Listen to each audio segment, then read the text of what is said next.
Good evening. It's September 5th, 2014. My name is Matthew Ogden, and I would like to welcome all of you to our weekly webcast from LaRouchepack.com. I'm joined in the studio tonight by Mr. Lyndon LaRouche, as well as Dennis Mason from the LaRouchePack editorial team.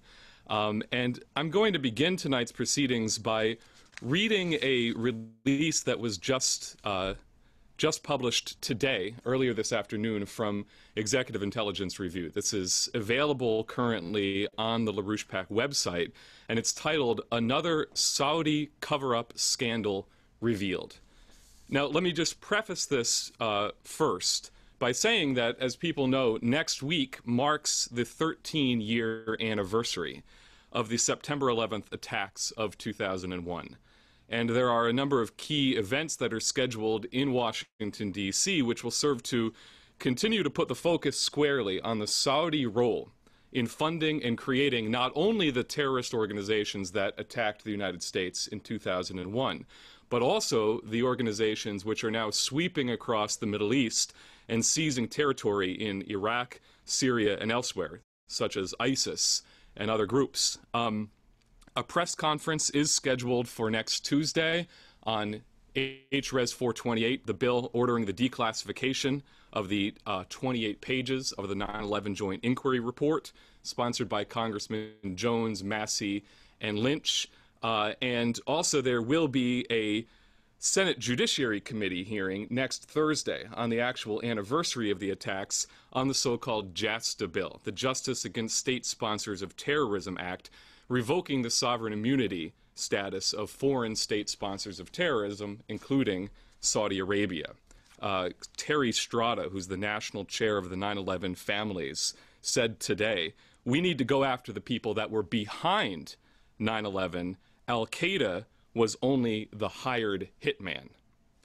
Now, as I mentioned, a release has been published today from sources in Washington, D.C., that Executive Intelligence Review is in contact with, titled "Another Saudi Cover-Up Scandal Revealed." Let me just read the text of this, and then I'll ask Mr. LaRouche to respond. It reads as follows. U.S. government sources have confirmed that a treasure trove of documents confiscated in the 2011 raid in Pakistan that killed Osama bin Laden, exposing the direct backing of Saudi Arabia, Pakistan, and other Gulf Cooperation Council states for al-Qaeda, have been suppressed. One Washington source, who had some knowledge of the bin Laden documents, emphasized that the first priority remains the release of the 28 pages from the Joint Congressional Inquiry, which has been stalled for more than a dozen years. Another U.S. official suggested that CIA Director John Brennan and Director of National Intelligence James Clapper have enforced a total cover-up of the damaging documents and have suppressed their being accessed by congressional intelligence oversight committees and even the DIA, the Defense Intelligence Agency. In May 2012, 17 documents totaling 175 pages were declassified and made public by the West Point Center for Combating Terrorism. Those documents exclusively dealt with internal al-Qaeda communications and revealed splits between core al-Qaeda and affiliated groups in Iraq and Yemen. None of the declassified documents dealt with relations between bin Laden and any of the Gulf states or Pakistan. News coverage at the time of their release confirmed that all documents referencing al-Qaeda links to Pakistan's ISI were classified and blocked from public disclosure. At the time that the West Point report was released, John Brennan was still at the White House as President Obama's Homeland Security advisor. One American diplomat emphasized that the still classified documents are devastating for a number of Saudi and other Gulf officials whose intimate links to bin Laden and al-Qaeda would force a significant shift in U.S. relations. Some published sources have documented that Prince Turki bin Faisal sent a personal emissary to Afghanistan in 1997 to negotiate a deal with bin Laden for al-Qaeda to drop its targeting of the Saudi royal family in return for allowing a renewed flood of money to go from the Gulf states to the terrorist group. A year later, in 1998, 2 U.S. embassies in Africa were car-bombed by Al-Qaeda, followed by the attack on the USS Cole in 2000, and then finally 9/11. At the time of the 1997 rapprochement, Prince Turki bin Faisal was head of Saudi intelligence. So, Lynn, we've said a lot on this subject prior on this forum, and I want to give you a chance to respond. The whole business, the entirety of this business, is one big lie. And the big lie was generated by what? It was generated by the authorities of the federal agencies. The federal agencies themselves were the authors of this terrorism. And they paid for it in one way or the other. Now, therefore, what we've dealt with, the shortages that people have experienced in terms of their lifestyle, that all of these things are things that should not have happened, which were the result of criminal intention by members of the government. And that's a fact. And anyone who wants to challenge me on that is welcome to try. But my knowledge is that every bit of criminality which is covered by this territory is the responsibility of the then incumbent presidents of the United States. They were the crooks. They are the crooks. And therefore, the time has come that we have to purge ourselves of fraudulent representation of that type. In other words, you cannot say these guys might have meant something, this guy might have done this guy might have done it, this guy maybe he cooked it up. Bullshit. This was all completely intentional. And it was, where did it come from? It came from Her Majesty, the Queen.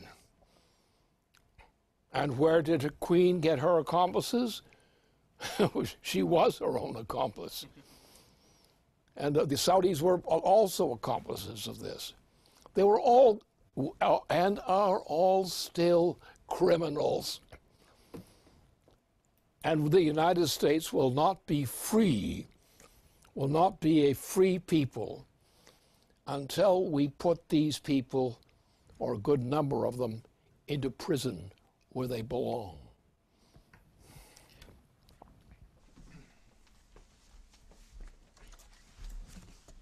Lynn, this is a follow-up question on the subject. This is our institutional question for this evening. It reads, Mr. LaRouche, Iran's supreme leader has approved cooperation with the United States as part of the fight against the Islamic State in northern Iraq. He has approved his top commander to coordinate military operations with the U.S., Iraqi, and Kurdish forces, sources in Tehran have reported. What are your views on a regional military cooperation, including Iran, to defeat the Islamic State? I think there is no issue at all of this matter. I mean, Iran is a clean country, essentially, and there's nothing wrong with it. It's doing what it's doing, and if anyone wants to criticize them, let them come out openly and state what their beef is all about. But my experience is, so far, there has been no beef coming on that quarter. And that this is one of the best allies of the people of the United States, China, and some other places available. And this, we should stick to that. But what we should do especially is absolutely disregard and condemn anything of this type of argument. It's filth, it's nonsense, it has nothing to do with reality. The point is the crime lies in where? In the leading institutions of the United States itself, in terms of the offices of the United States itself. These are the crooks. Without these crooks in government, we could not have suffered any of the criminality that the American people have suffered under these conditions.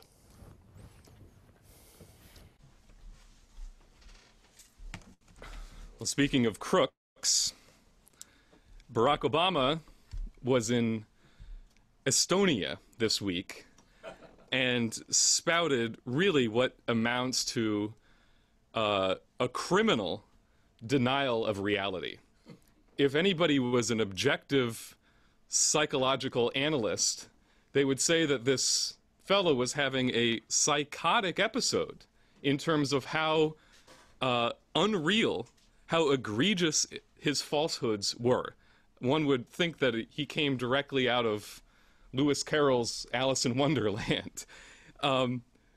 Just look at the claims that Obama made. Obama said there were no neo-Nazis or fascists in the Maidan in Ukraine, that this was just a peaceful protest by ordinary Ukrainians who, this is a funny one, who want to share in the prosperity of the European Union.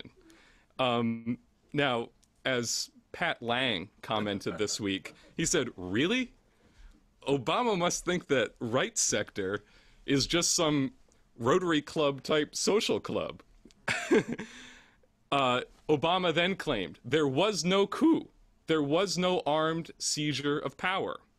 He said, it's not Kiev that's responsible for the destabilization of eastern Ukraine. I'm going on. He said, Russian combat forces are staging some sort of invasion across the Ukrainian border. He claimed that the sanctions have devastated the Russian economy and that Russia's economy has been pushed into recession. Capital is fleeing, and now Russia is totally isolated from the world. Now, just to put a point on his wildly false assertions, Obama said, these are the facts. They are provable.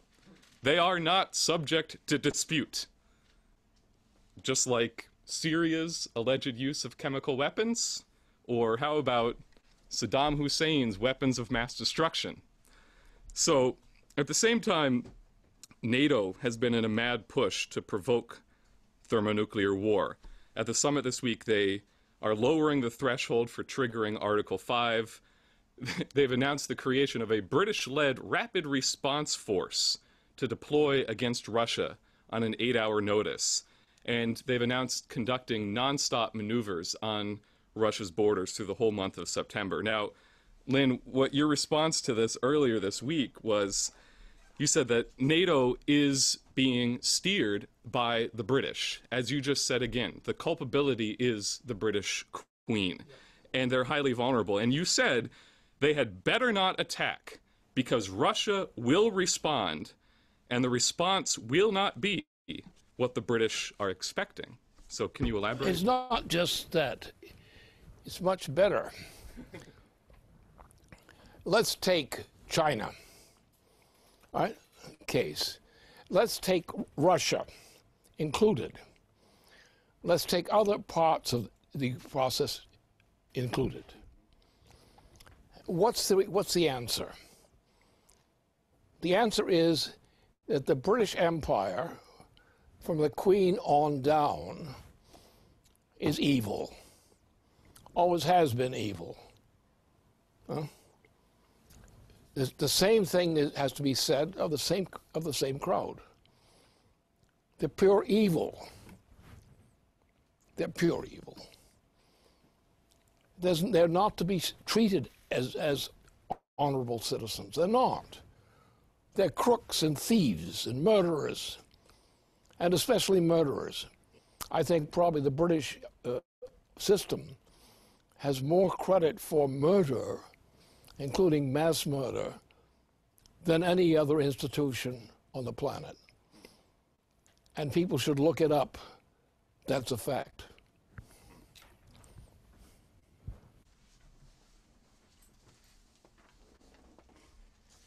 Okay.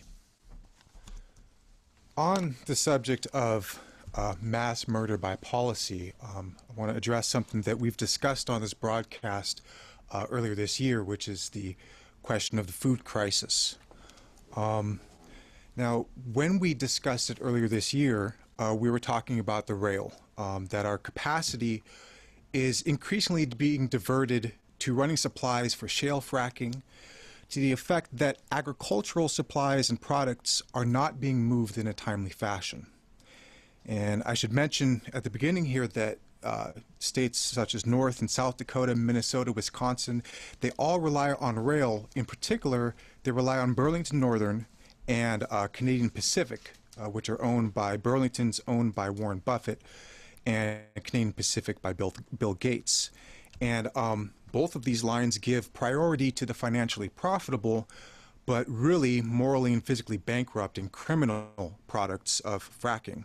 Now, when we brought this up earlier in the year, the problem at hand was getting the fertilizers and other preparation materials to the farm to prep the land for the coming season. Now it's the other direction, where getting the food off of the farm and out of the silos is the problem. Now, the usual approach to moving harvests is that we start with all of the storage cleared out so the logistics can be efficient.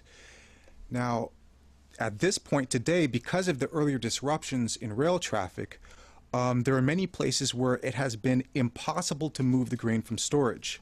We have a report from North Dakota, for example, where some grain elevator operations have unshipped orders going back to March, and some shuttle orders are up to 2,000 cars behind, which, you know, for reference, a typical grain hopper can carry anywhere between 80 and 120 short tons of grain, which is 160,000 to 240,000 each car, and they're going nowhere. We have reports from South Dakota where farmers are simply piling wheat on the ground because there's nowhere else to put it.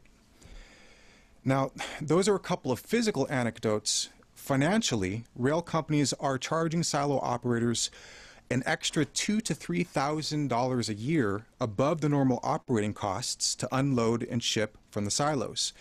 This cost in turn is being passed on to the farmers, which, adding to other factors, means that the farmers are not getting paid for what it costs to produce the grain. Now, at the same time that we're having trouble moving the food which has been produced, the drought in California is increasing at an alarming rate. We have a graphic we could put up for this. The change from September of last year to this year shows an absolute disaster. Now, at this time last year, the entire state of California was classified as abnormally dry, with a little over 11% classified as extreme drought. That's the red area there. Then if you go to the next slide, this year, this is 1 year's difference. This year, around 82% of the state is classified as extreme drought or worse, with over 58%, that very dark red there, is what's classified as exceptional drought, which is the worst classification in the USDA's drought monitor. Now, within that dark red section is the entirety of the Central Valley, which is the nation's and the world's most productive agricultural area, and it is all in a state of exceptional drought. Now, that's just 1 year's difference. We're headed for a catastrophe, which is the consequence of decades of the wrong policy. Had we pursued the direction of policy under Kennedy, taking full advantage of the nuclear cycle for power and for nuclear desalination and otherwise, we wouldn't be in this mess. Had we gone with a full-throated, no-holds-barred pursuit of thermonuclear fusion, we would not be in this mess. However, we are in this mess, and we're heading very quickly into hell. This will lead, if unaddressed, to mass deaths of people within the United States.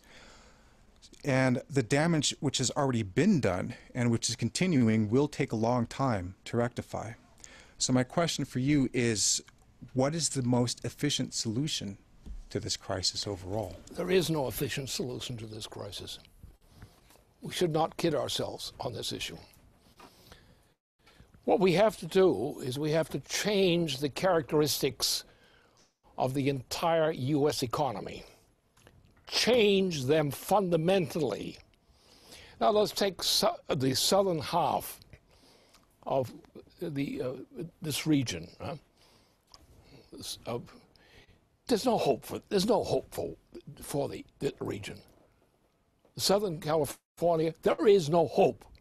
As of now, there is no hope. How can you talk about hope? How can you talk about alternatives? They don't exist. Now, what would exist? Let's go to China. Let's forget the United States. It's a hopeless case already anyway. Let's look at China. Let's look at the China program. Well, now there's a solution. So therefore, what we have to do is get out of our way of thinking. Don't try to correct errors that you can't fix. What you have to do is you have to do exactly what China is doing in that particular case. Therefore, we have to change the relationship of the human population to the organization of the human population's behavior. And the key thing here is centered on China. Because China, while it's not really developed in this respect, it's only in the process of development now. But this is something I know very well. This is something I spent a lot of time, most of my life was spent on understanding this problem. And what you've got out there are most of the people out there haven't the slightest idea in the world of what the whole thing is all about. This is not a problem of design. This is not a problem in the ordinary sense. This is the requirement of the Earth's ability to develop itself in ways which it has not done before.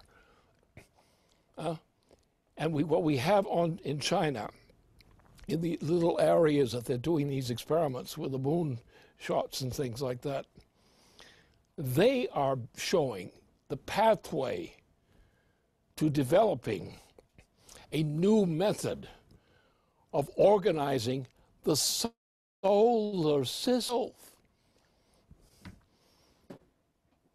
And if you're not willing to do that, if you're not willing to develop the solar system in the way in which China is a leader at this moment, I mean, they have not conquered all things by any means. But what they have done shows that one part of the planet is on the ball. It's a good way to put it. And therefore, don't try to say you've got to fix it for the drought. You don't have a fix it. You don't have the control mechanisms of control to save the southern states of the southern part of the states of the United States. You don't have it. We're going to have to develop something which can do something in that effect. And you better start talking to the leading circles of China if you want a successful design that might do the job.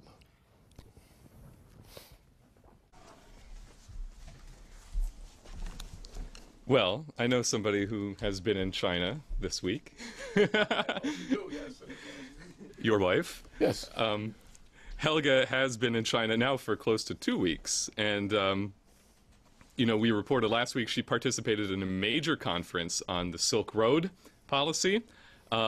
She was yesterday featured as a prominent guest on a primetime television talk show called dialogue, which is very widely viewed, has a very large audience both within China and worldwide. This is an English language show. And then we just got a report that today she was featured in a lengthy 25-minute interview with Radio China International. And this was an all-encompassing interview that was prefaced with the interviewer speaking about the profound changes that the world is going through with a new global financial order now being created. Now, Helga, during the discussion with this television show earlier this week, this was premised on the fact that the day that she was on, September 3rd, had been declared by Xi Jinping to be a national day of commemoration of the defeat of fascism in World War II. We commemorate that in Europe, but also the defeat of fascism in the Pacific with the victory of China over Japan. Yeah. And the subject was the increasing tension between China and Japan over militarization and territorial disputes. And I just want to read what Helga had to say on that. Was very direct, very to the point. She said, "In the age of thermonuclear weapons, conflict cannot be solved by war, or else we are threatening the extinction of the entirety of civilization. Yeah. So people who are playing around with this are really the threat to civilization." And she said, "I don't only look at the Pacific, I see the global situation, because right now you have a confrontationist policy by NATO against Russia, an encirclement by NATO against Russia, trying to send troops into Eastern Europe, the Baltics, and so forth." And so she said, you have to look at a global situation, because right now we're on the verge of a global catastrophe if we don't change our course. Now, the interview ended in an interesting way. At the end, she was asked to address the crisis economically that Japan is headed towards because of so-called Abenomics, named after Abe. And she counterposed this to the dynamic that is now emerging with the BRICS, as you said. And she said, "I think the main dynamic right now is what happened with Xi Jinping's proposal for a new Silk Road, the strategic partnership between Russia and China that was concluded at the Shanghai summit in May, and then the BRICS meeting in Brazil, which was followed the next day by a meeting between the heads of state of the BRICS countries and the Latin American heads of state." And what she said is, this has created a completely new dynamic. She named the Asian Infrastructure Investment Bank, especially the New Development Bank, and then she said, counterpose that to Japan. Counterpose that to a country which is too much committed to Wall Street and the City of London. And she said, serious economists in the West know that the too-big-to-fail so-called bank problem is far worse now than it was in 2008, that we've been led into a situation where these banks are 40% larger than they were. They're more indebted, and they're about to blow out again. And she said that is a problem for Japan, because Japan is very much linked to that system, while China, together with these other countries, has started down a path of a very optimistic project with project financing, which is much better. So, Len, I wanted to know if you wanted to follow up on this, and if you have any general comments on the significance of Helga's activities in China. I do. In general, the point is, Japan is crazy. It's that simple. I mean, the policy of Japan, as a policy of Japan, is insane. There is no possibility. Look at what happened to Japan. Japan used to have a very high quality of engineering and similar kinds of things. What happened? They shut down the system. They shut down the entire system, nuclear system. What have they got now? They've lost it all. And they are telling us, are trying to teach the Chinese how to run an economy? They don't know how to run their own pants.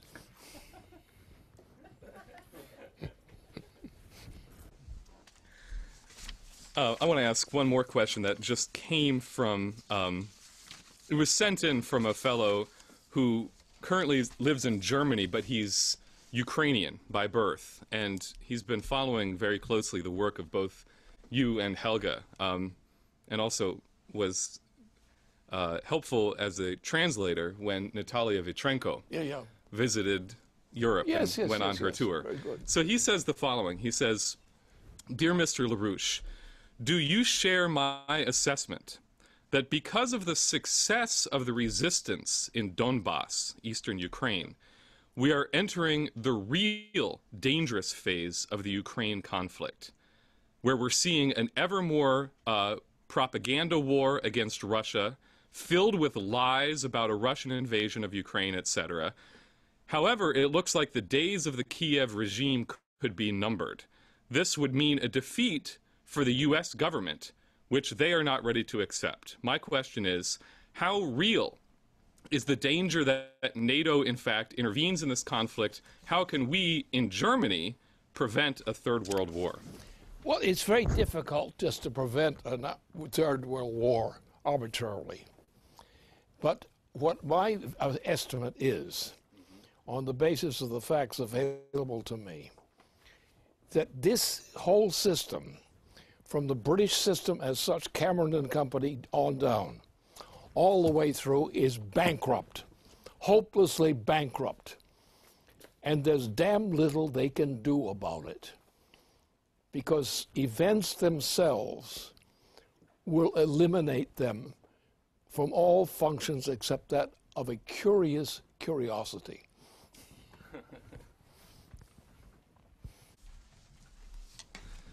Okay.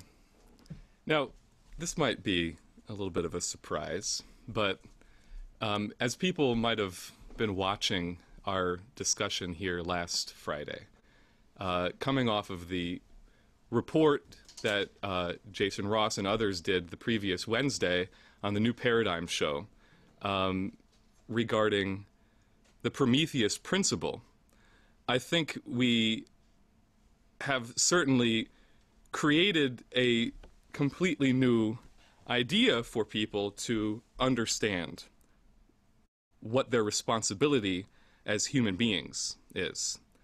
Now, I was provoked, and I went back and read Percy Shelley's play called Prometheus Unbound.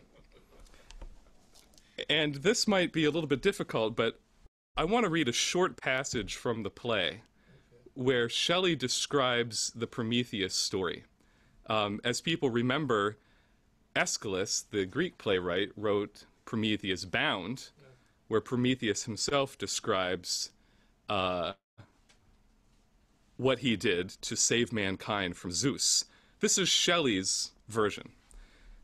I'll keep it short since it might be a little bit difficult to follow, but this is actually from the mouth of a character named Asia, interestingly enough. So she tells the story. There was a time when heaven and earth at first, and light and love, then Saturn, from whose throne time fell, an envious shadow. Such the state of the earth's primal spirits beneath his sway, as the calm joy of flowers and living leaves before the wind or sun has withered them, and semi-vital worms, but he refused the birthright of their being, knowledge, power, the skill which wields the elements, the thought which pierces this dim universe like light, self-empire, and the majesty of love, for thirst of which they fainted. Then Prometheus gave wisdom, which is strength, to Jupiter, and with this law alone, let man be free. Clothed him in the dominion of wide heaven, to know nor faith, nor love, nor law, to be omnipotent, but friendless is to reign. And Jove now reigned, for on the race of man, first famine, and then toil, and then disease, strife, wounds, and ghastly death unseen before fell. And the unseasonable seasons drove with alternating shafts of frost and fire their shelterless, pale tribes to mountain caves.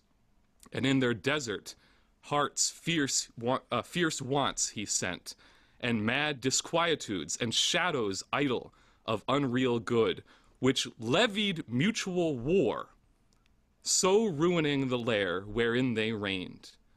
Prometheus saw, and waked the legion hopes which sleep within folded Elysian flowers, that they might hide with thin and rainbow wings the shape of death. And love he sent, to bind the disunited tendrils of that vine, which bears the wine of life, the human heart. And he tamed fire, which, like some beast of prey, most terrible, but lovely, played beneath the frown of man, and tortured to his will iron and gold, the slaves and signs of power, and gems, and poisons, and all subtlest forms hidden beneath the mountains and the waves. He gave man speech, and speech created thought, which is the measure of the universe.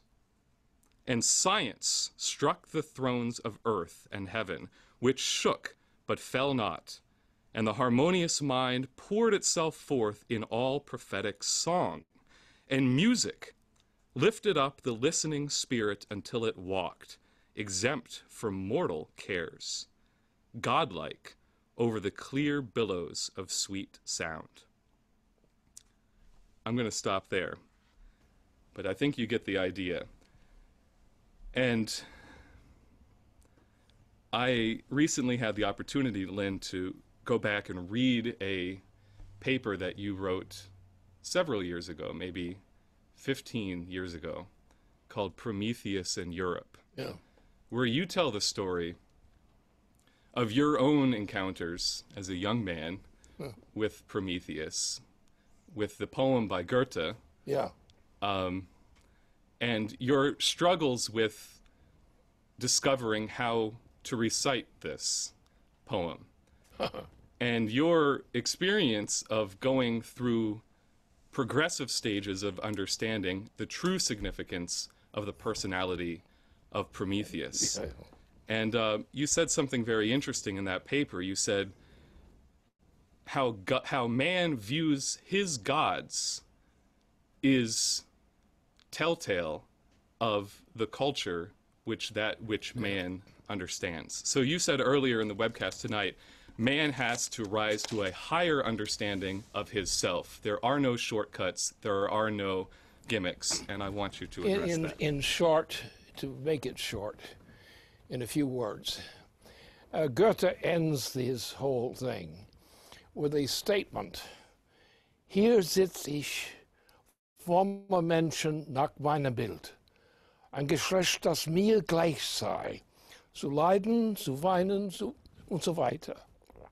Aber dein nicht hab ich, dein nicht hab ich, which is another version of the same thing done by Goethe.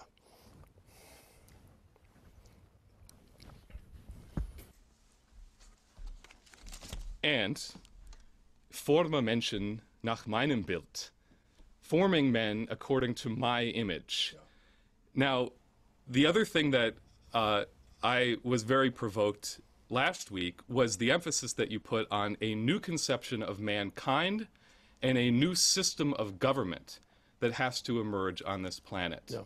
So what is a conception of government which forms its citizens in the image of Prometheus? It's the discovery of oneself, the true discovery of oneself, to understand what one's mission is in life. Now, but you're an object floating in space. You want to be an object floating in space? Or do you want to have a mission which is more powerful than you are, which will guarantee that what you're doing is going to be more important than you have ever known before. It's the point of realization of oneself, where one's recognition of oneself chooses now to define what's important about you. And therefore you now obey what you know is the most important thing that you could know. And you stick to that. You do not bend nor break. You are committed toward the achievement of that goal. And you let the goal consume you. Let the goal consume you. And rejoice in the experience.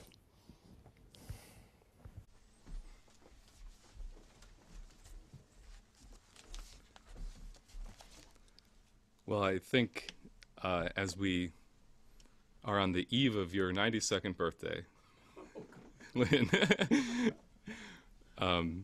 we can reflect on a long and ever longer life determined by that mission. I could use it. And so could the world. So I want to thank you very much. Thank you. And thank you for watching tonight. And I'm going to bring a conclusion to our webcast. Stay tuned, and good night.